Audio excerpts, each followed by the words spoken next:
conversation is so relevant. And just to continue from the point that Jessica was making is that, we do get writer's block, but that is also us overthinking.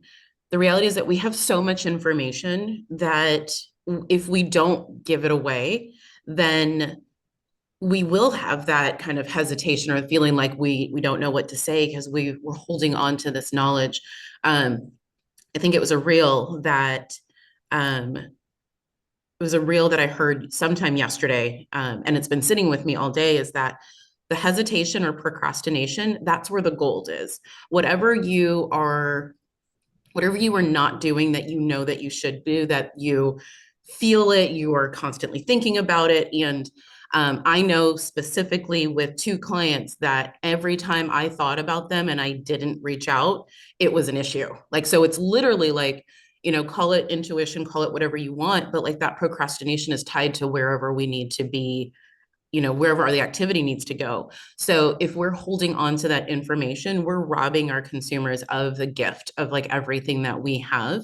And know that the information we have is supposed to go out. That is for them.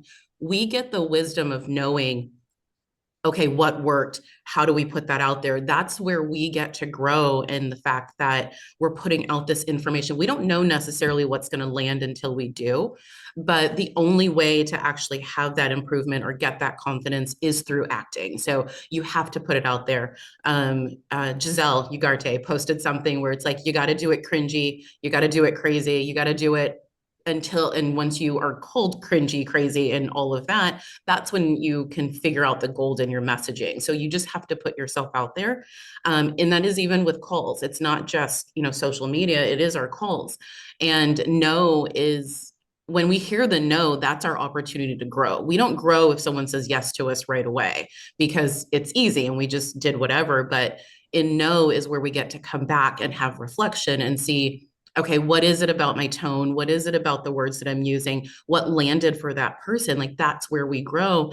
And as hurtful and painful as those no's can be, there is always a lesson. And if you're willing to take extreme accountability for your part in a situation, then you will always grow from a no. That's what I wanted to offer. There's a couple other things I had written down, but the no is where you grow.